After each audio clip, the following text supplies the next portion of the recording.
السلام علیکم ورحمۃ اللہ وبرکاتہ۔ درس قرآن مجید سورۃ النساء آیت نمبر 1 تا 4۔ پہلے سورت کا تعارف پیش کیا جائے گا از حضرت خلیفۃ المسیح رابع رحمہ اللہ تعالیٰ کے ترجمۃ القرآن سے۔ یہ سورت ہجرت کے تیسرے اور 5ویں سال کے درمیان نازل ہوئی۔ بسم اللہ سمیت اس کی 177 آیات ہیں۔ اس سورت کا آغاز ایک ایسی آیت سے ہوتا ہے جس میں نفس واحدہ سے انسانی پیدائش کے معجزانہ آغاز کا ذکر ملتا ہے۔ گویا لفظ آدم کی ایک اور تفسیر پیش فرمائی گئی ہے۔ اس سورت کا اس سے پہلی سورت کے اختتام سے گہرا تعلق ہے۔ گزشتہ سورت کے اختتام پر صبر کی تعلیم کے علاوہ یہ تعلیم دی گئی تھی کہ ایک دوسرے کو صبر کی تلقین بھی کرتے رہو اور اپنی سرحدوں کی بھی حفاظت کرو۔ یہاں سورۃ النساء میں دشمن کے ساتھ ہولناک جنگوں کا ذکر ہے، جس کے نتیجہ میں کثرت سے عورتیں، بیوہ اور بچے یتیم رہ جائیں گے۔ جنگوں کے نتیجہ میں پیدا ہونے والی مشکلات اور بیواؤں اور یتیموں کے حقوق کے تعلق میں اس کا ایک حل ایک سے زیادہ شادیاں کرنے کی صورت میں پیش فرمایا گیا ہے، بشرطے کہ مومن انصاف پر قائم رہ سکے۔ اگر انصاف پر قائم نہیں رہ سکتا تو صرف ایک شادی پر ہی اکتفا کرنی ہوگی۔ اس صورت میں اسلامی نظام وراثت کے بنیادی اصول اور ان کی تفصیل بیان ہوئی ہے۔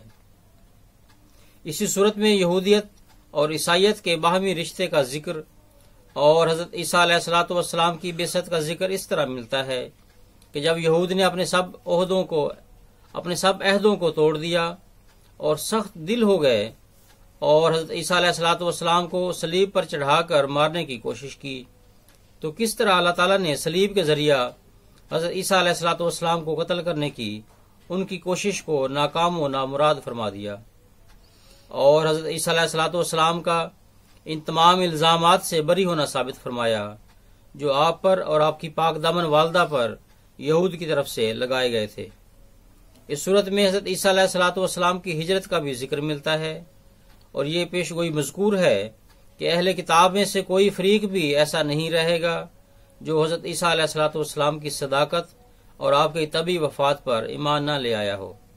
یہ پیش گوئی افغانستان کے رستے کشمیر میں آپ کی ہجرت کے ذریعہ منو ان پوری ہو گئی۔ اعوذ باللہ من الشیطان الرجیم، بسم اللہ الرحمن الرحیم، یا ایہا الناس اتقوا ربکم الذی خلقکم من نفس واحدة وخلق منها زوجها وبث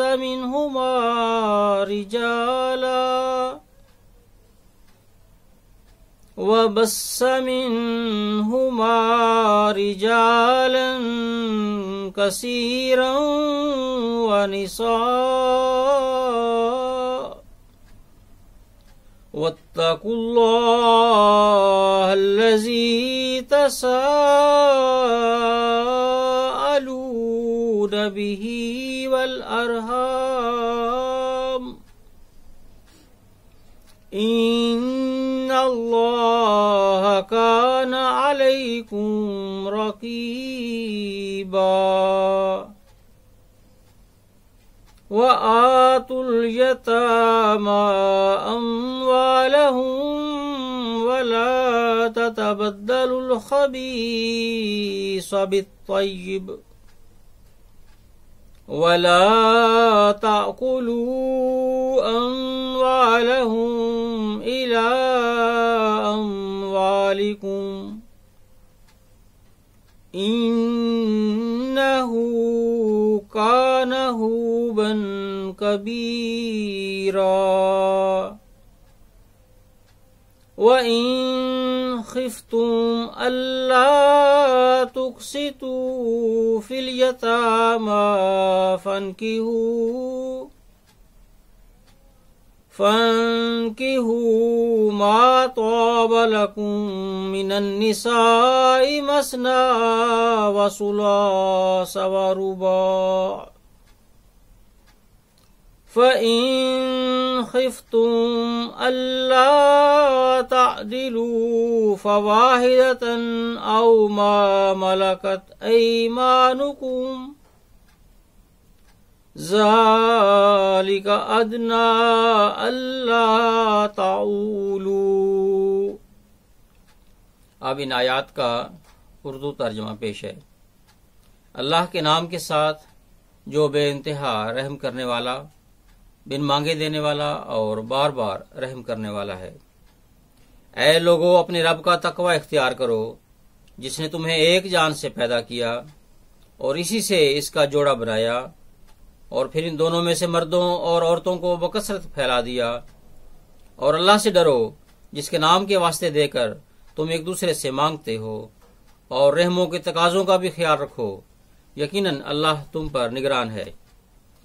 اور یتامہ کو ان کے اموال دو، اور خبیث چیزیں پاک چیزوں کے تبادلہ میں نہ لیا کرو، اور ان کے اموال اپنے اموال سے ملا کر نہ کھایا کرو، یقیناً یہ بہت بڑا گناہ ہے۔ اور اگر تم ڈرو کہ تم یتامہ کے بارے میں انصاف نہیں کر سکو گے، تو عورتوں میں سے جو تمہیں پسند آئیں ان سے نکاح کرو، 2 اور 3 اور 4۔ لیکن اگر تمہیں کچھ خوف ہو کہ تم انصاف نہیں کر سکو گے تو پھر صرف ایک کافی ہے، یا وہ جن کے تمہارے داہنے ہاتھ مالک ہوئے۔ یہ طریق قریب تر ہے کہ تم ناانصافی سے بچو۔ اس آیت کی تشریح میں حضرت خلیفۃ المسیح رابع رحمہ اللہ تعالیٰ فرماتے ہیں، اس آیت کریمہ میں یہ حکم نہیں ہے کہ ضرور 2 3 یا 4 شادیاں کرو، بلکہ مراد یہ ہے کہ ایک وقت میں زیادہ سے زیادہ 4 بیویاں رکھ سکتے ہو، جبکہ اس سے پہلے عربوں میں شادیوں کی کوئی حد مقرر نہیں تھی۔